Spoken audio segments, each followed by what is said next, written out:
وعلى آل سيدنا محمد وبارك وسلم.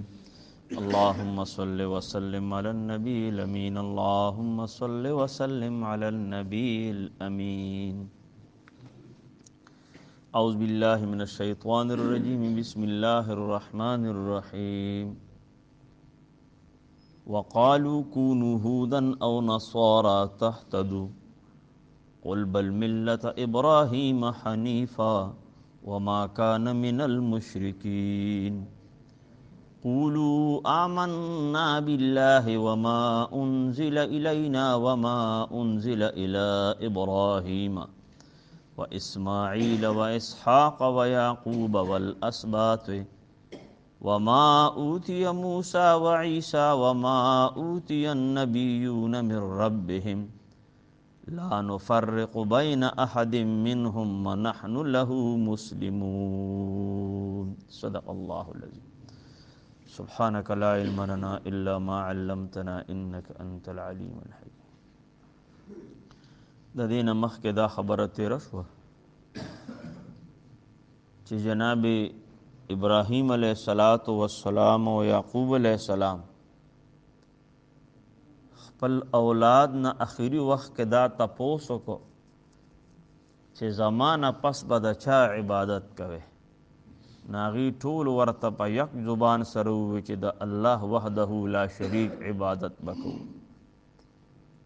او طریقه به هم هغه کم چې ستا د مشرانو ستاسو د ابراهیم علیه السلام اسماعیل علیه السلام وغیره د دې په طریقه به د دې روان یو او د الله وحده لا شریک د یو ذات عبادت وکړو. گویا کہ امت ته دا تعلیم پرېښود چې د خپل اولاد دینی تربیت او د هغې د عقایدو د دې خبرې انتهایی لحاظ ساتل لا په هر مور پلار ضروری دی. بیا دویمه خبره پکې دا وه چې بس هغې څه کړي دي هغې د هغې عمل د هغې دپاره دی، او تاسو چې څه کوئ نو دا ستاسو دپاره دی. اوس نن آیاتونو کې دا خبره فرمایي چې دا یهودیان او دا عیسایان د دې ذهن ته بیخي خبره نه ورکوزیږي که هر څونه په دې باندې محنت وشي، خو د هغې ټولو خبرو نه پس پکار دی چې دی توبه وباسي، پکار دی چې دی په سمه لار شي. نو دی سوی د دې دومره خبرو نه پس به دی بیا مسلمانانو ته وی تاسو یهودیان شئ یا عیسایان شئ. الټه مسلمانانو ته به وی چې تاسو یهودیان جوړ شئ، عیسایان جوړ شئ، نو په سمه لار به روان شئ، تاسو په غلطه لار روان یې. دا دومره په سونو مثالونه، دا دونه نصیحتونه، دا دونه بدبخت دي چې دی خبر ذهن ته خبر نه کوي. او تاسو وګورئ چې په نن زمانه کې خو داسې حالات دي چې په ګوټ کې یو سړی چې کم دی خبریږي، داسې یو سړی نشته چې هغه به ګنې پاتې شي او هغه ته به د حق خبرې پته نه وي. خو دا خاصې هغه شیطان ضد رانیولی دی، د شیطان د طرف نه هغه ضد او هغه حسد بغض یې رانیولی دی. نور دی بالکل د حقایقو نه خبر دی. نو بیا الله رب العزت ورته د هغې جواب وکړو چې د دې هغه خبره بار بار الله دې ته کوي چې تاسو د دې خبرې دعوه ورسره هم کوئ، خلکو ته وایي یهودیان شئ عیسایان شئ، او د دې خبرې دعوه هم کوئ چې موږ په دین ابراهیمي باندې روان یو. نو تاسو د دین ابراهیمي نه ځان خبر کړی دی چې د هغې بنیاد څه و؟ هغه خو د هر قسم کفر نه او شرک نه او بدعات او رسومه هر څه نه چې کوم دی الله تبارک وتعالی ته مایل و. خو مشرک نه و، نه د هغه عقیده چې کوم دی د شرک و. نو څنګه تاسو په خپله خبره کې دروغ وایئ؟ بیا په بل آیات کې الله پاک ورته چې کوم دی نو هغه خپل د عقیدې اظهار دې ته کوي چې ای مسلمانانو دې ته ووایه، خپله عقیده ورته ښکاره کړه چې داسې ووایه چې موږ الله منو، په الله رب العزت چې انبیاء کرامو باندې کوم کتابونه را لیږلي دي موږ هغه منو. او بیا ابراهیم علیه السلام اسماعیل السلام څونه چې راغلي دي دا ټولو باندې زمونږ ایمان دی. د دې خبرې اعلان به کوئ او د دې خبرې چې په انبیاء کرامو کې به فرق نه کوي. زمونږ عقیده دا ده چې د جناب آدم علیه السلام نه راواخله تر د نبی اخر زمان صلی الله علیه وسلم پورې تمام انبیاء کرام مونږ منو، ټول حق دي، ټول سچ دي، ټولو باندې زمونږ ایمان دی او قطعا پکې چې کوم دي نو مونږ فرق نه کوو چې دا وړوکی دی او دا لوی دی. هغه فرق چې دی هغه د الله په نیز باندې دی. د الله په نیز د بعضو انبیاء کرامو مرتبه الله ته پته ده چې څومره اوچته ده او د چا هغه څومره یا څنګه ده یا څنګه ده. بنیادي منل په موږ د ټولو فرض دي. البته دا یو خبره ده چې یاره زموږ نبی کریم صلی الله علیه وسلم د مرتبې په اعتبار سره هغه د ټولو نه اعلی او ارفع دی، هغې مرتبه د ټولو نه اوچته ده. خو بنیادی منل خو زمونږ د ټولو دپاره یو شان دی، ټولو باندې زمونږ ټول له سر ګلونه دي او د سر تاجونه دي، مونږ پکې چې کم دی دغه فرق نه کوو. لیکن مونږ څومره یعنی مسلمانان څونه په محبت سره چې کم دی موسی علیه السلام مني، څونه په محبت سره عیسی علیه السلام مني، او بل طرف د دغه ظالمان چې کم دی هغې زمونږ نبی علیه السلام نه انکار کوي. نو دا خو دی چې کم دی په خپلو خبرو کې دروغجن دي. ترجمه د خیالو کې او د قیامت دروازې پورې د یهودیانو عیسایانو ګورې دا میشن دی، دا یې محنت دی او دا یې کوشش دی چې مسلمان به د خپل دین نه اړی، یې واړو یې وانړوه، خو د هغه محنت دا دی او هغه په دې باندې د هغې باقاعده د دې دپاره هغې په بجټ کې پیسې وباسي. د دې تفسیر که تاسو وکړئ حیران بشئ چې هغې کم گیم هغې په کمو طریقو سره چلی. باقاعده د تفسیر معالم العرفان لیکلی دي، دا جدید ماډرن تفسیر دی، د لیکلی دي چې باقاعده په امریکا کې او د دغه یورپ د دغه یهودیانو په ملکونو کې هغې باقاعده مدرسې جوړې کړي دي.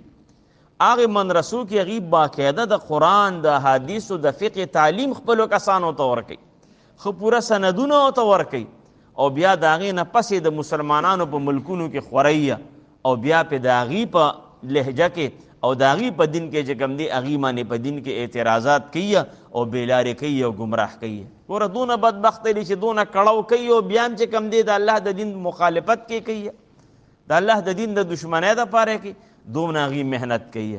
او نن مسلمان د اتي په غوږ کې وده دی، دې اړو ځان د څه نه خبرئ نه.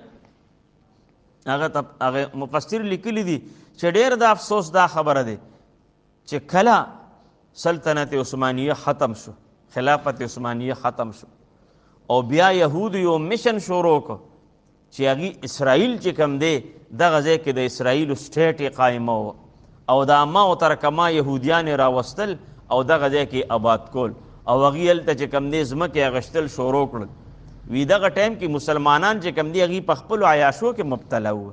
وی هغې ته دا وویلو شو تمامو مسلمانانو ملکونو ته چې کوم پویه خلک وو چې ګورې دا مصیبت جوړېدو والی دی د دې غمو کې، وی هغې د یو بل په غورځولو باندې وه چې زما دغه دا خپل مسلمانان رونه خپل مسلمانان ملکونه یو بل کې اړام شوي وه.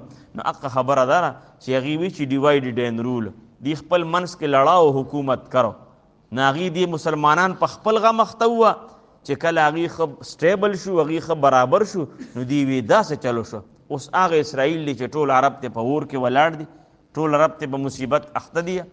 نو دا د مسلمانانو هغه دینی کمزوري، هغه د قرآن طرف ته چې کوم دی بې رغبتي چې د هغې نتیجه دقه شوه. نو ځکه الله فرمایي د دې میشن دا دی چې تاسو خلک بس علی به دې مسلمان پرېږدي چې یې مړ کي ختم یې کي او یې چې کوم دی خپل دین ته راواړوي، دغسې چې کوم دی دې ماف کوي نه. قالو نو وایي دي وقالو او وایي دي کونو هودن، مسلمانانو ته وایي کونو هودن شی یهودیان او نصوارا یا عیسایان شی تحتدون په هدایت باندې بشی لار به بیا مومې. د مفسر لیکلی دي چې په زرګو خلک مسلمانان هغه عیسایان شوي دي، هغه عیسایان شوي دي. په هندوستان کې یو تحریک شروع شو، هغې ته شودي تحریک وي. نو د هغه تحریک دغه څه وه چې هغوی په مسلمانانو محنت شروع کړ چې بھئی ستاسو کوم دین دی دا زوړ دی، دا قانون زوړ دی، دا کتاب زوړ دی، ماډرنایزیشن طرف ته راشئ، جدت طرف ته راشئ، دا تاسو څه کوئ؟ نو موږ ته حضرت شیخ صاحب رحمت الله علیه وی هغوی خو په هندوستان کې په کلونو پاتې شو، د هغه ځای نه دور حدیث هم کړ چې وی 2.5 لکه مسلمانان دا اندوان شو، 2.5 لکه مسلمانان. بیا زموږ علما را پاسېده. ولې دا مې درته ووې چې دا هغه خلک ډېر زیاتې کوي چې علماو څه وکړو علماو څه وکړو. دا ګوره ډېر د شیطان دوکه ده، دا ډېره د جهالت خبره ده. دا علما ټول عمر دي قربانۍ ورکړي دي، ټول عمر یې قربانۍ ورکړي. دا یاد وساتئ، تر قیامت دروازې پورې به یې ورکوي. د دین محافظین دا علما دي، دا یاد وساتئ.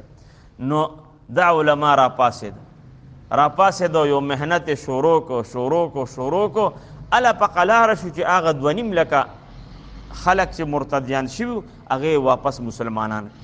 او حضرت شیخ صاحب موږ ته دا خبره کوله، وی باقاعده په کال کې به یو پروګرام کېده هلته، اوس به کیدی شي نه، خو هغې شیخ صاحب 1947 کې دوره حدیث کړو.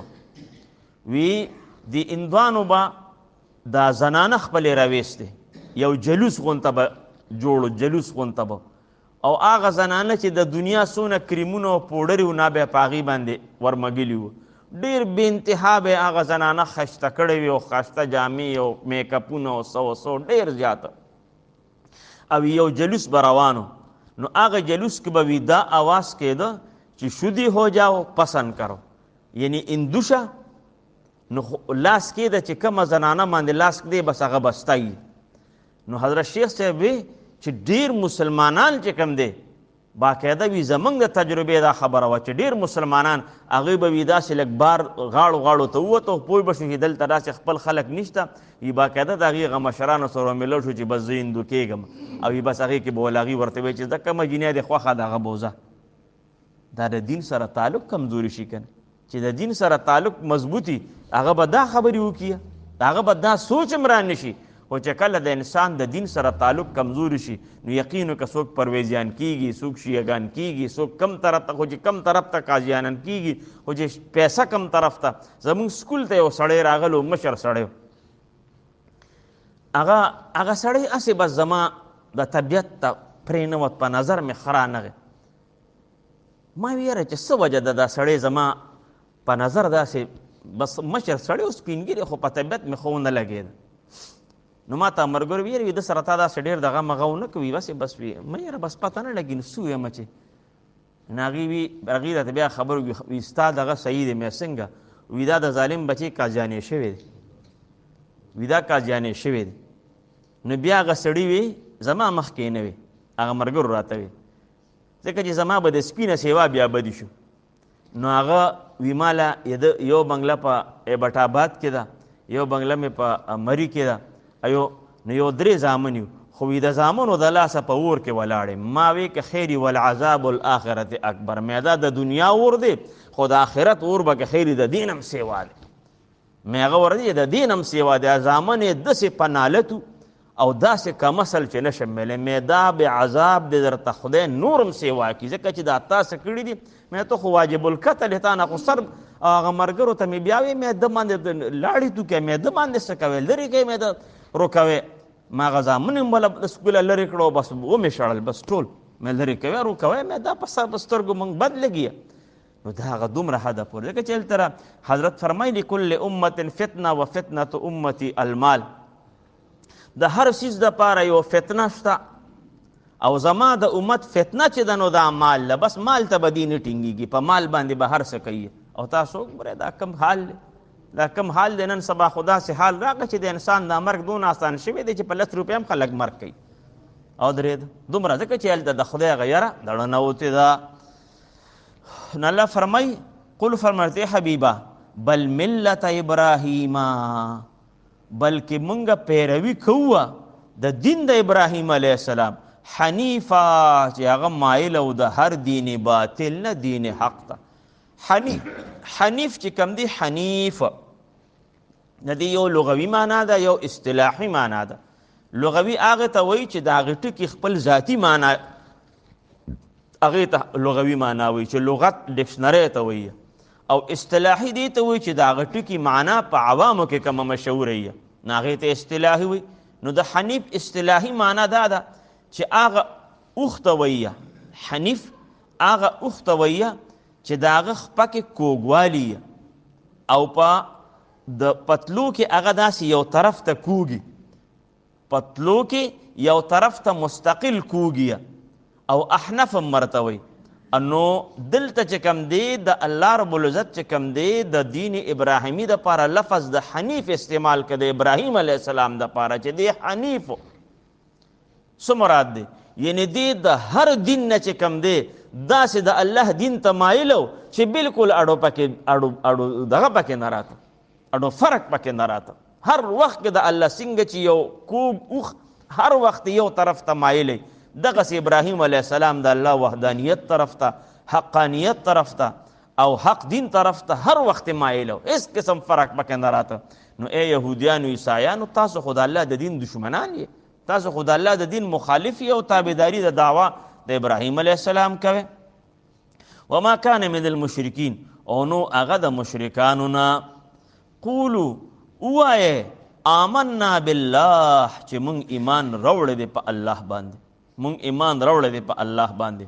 وی دې کې د دې خبرې ته اشاره ده چې هر کله تاسو دا ووایه چې مونږ په الله ایمان راوړی دی نو بیا به د ځانه حلال او حرام حکم نه لګوئ چې ستاسو څه خوښ هغه به ځان ته حلالوئ او چې کوم څیز هم نیخ به ځان ته حراموئ، او نه به د پادریانو د طرف نه چې کوم دی دا منئ چې هغوی درته وایي چې هلکه دا څیز حلال دی خورئ او دا حرام دی دا مه خورئ. نه نه نه، د حلال او د حرام کې خو زموږ عقیده دا ده چې د نبی علیه السلام او د انبیاء کرام اختیار منو، دا اختیار خو الله پاک استعمال کړی دی چې بس خلکو ته ویلی دي چې دا خورئ او دا مه خورئ، دا حرام دی او دا حلال دی، او د دې پادرانو خو به خلکو ته جایز ناجایز کول او ناجایز به ورته جایز کول.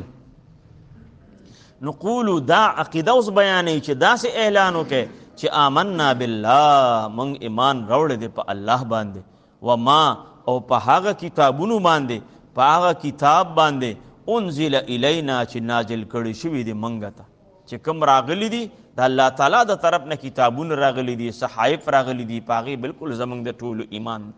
مونږ چې څنګه د قرآن عظیم الشان قدر کوو دقسې به مونږ د تورات شریف قدر کوو، داسې به مونږ د انجیل شریف قدر کوو، داسې به مونږ د زبور شریف او د صحیفو قدر کوو. عمل هم په خپل کتاب باندې دی. وما انزل، او په هغه کتابونو باندې انزل چې نازل کړي شوي دي الی ابراهیم، ابراهیم علیه السلام ته، و اسماعیل، اسماعیل علیه السلام ته، و اسحاق، و اسحاق علیه السلام ته، و یعقوب، و یعقوب علیه السلام ته، والاسباط، او اولاد د دې ته. دلته د یعقوب علیه السلام ته قرآن چې کوم دی لفظ د اسباط ذکر کړ چې د اسباط اولاد د دې ته، یعنی الله تعالی چې کوم دی د یعقوب علیه السلام په نسل کې وی دومره برکت واچوه چې هر کله دی د کنعان نه چې کوم دی مصر ته تله. دې ته فکر وکړئ چې کله صورت یوسف کې الله پاک واقعه ذکر کړی ده کنه چې هر کله دی د کنعان نه مصر ته تله نو وی دی 12 وروڼه وه، لکه د دې څه مختصر لږ لږ بچي وه او 12 وروڼه هغې چې کوم دی لاړ مصر ته لاړ. الله پاک د دې په اولاد کې دونه برکت واچو چې هر کله موسی علیه السلام ته الله حکم وکړو چې ته دا د یعقوب علیه السلام دا اولاد دا بني اسرائیل دا وباسه د مصر نه، د شپې یې وباسه. نو تقریبا څه د پاسه 6 لکه کسان وو، څه د پاسه 6 لکه، دونه په لکو ته رسېدلي، الله پاکې دونه برکت واچو. او دویم چې کوم دی الله د دې اولاد کې دونه برکت واچو چې د 10 پیغمبرانو نه علاوه، د 10 انبیاء کرامو نه علاوه تمام انبیاء کرام الله د دې په اولاد کې راوستي دي. چې هغه انبیاء کرام د هغې 10 نمونه دا دي چې نوح علیه السلام، شعیب علیه السلام، هود علیه السلام، صالح علیه السلام، لوط علیه السلام، ابراهیم علیه السلام، اسحاق علیه السلام، یعقوب علیه السلام، اسماعیل علیه السلام، او نبی آخر زمان حضرت محمد رسول الله صلی الله علیه وسلم. دا 10 انبیاء کرام دا برگزیده هسته. د دې 10 نه علاوه تمامی چې کوم دی په اسرائیلو کې، په بني اسرائیلو کې د یعقوب علیه السلام اولاد کې راغلي. نو الله فرمایي ای ظالمانو تاسو د دې احسان هم قدر نه کوئ، تاسو دومره چې کم دی یعنی ناشکره قوم یې، دومره م کفران نعمتو کو چې دومره احسان خو په تمامي دنیا کې ما بل چا سره نه دی کړی، او تاسو هغه هر څه هېر کړه، تاسو زما د محبوب چې صرف هغه پیغمبري ما بل چا ته ورکړه، نو دا خو ستاسو ټیکه نه وه چې دا ګنې بس تاسو پسې ما لیکلې وه، دا خو زما خوښه وه چې اخري کې مې چې کم دی یو خپل محبوب علیه السلام بنو اسماعیلو کې چې کم دی نو راوسته، نو دې دشمني جوړه کړه.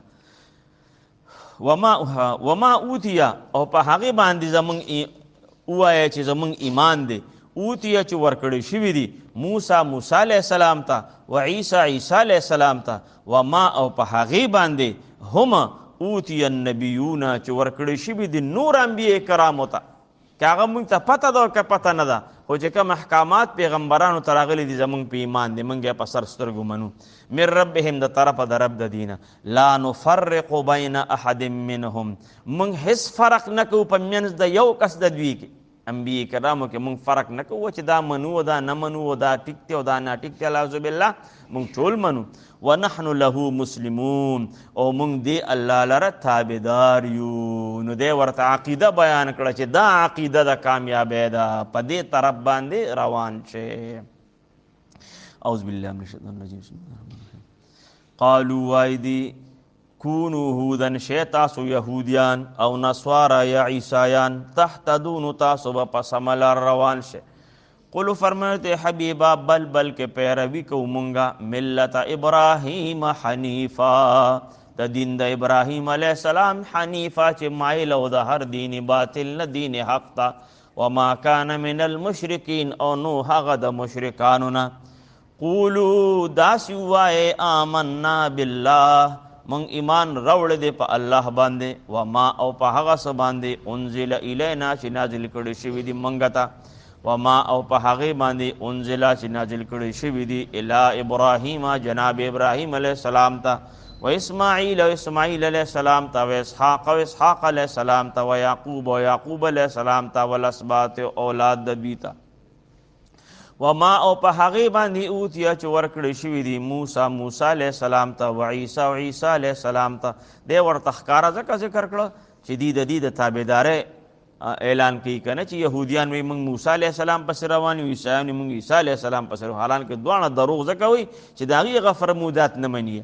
وما اوتی النبیون او په هغې باندې چې ورکړي شوي دي نور انبیاء کرامو ته من ربهم د طرفه د رب د دینه، لا نفرق بین احد منهم، موږ هیڅ فرق نه کوو په من د دې یو کس کې، ونحن له مسلمون او موږ دی الله لره تابعدار یو. صدق الله العظیم.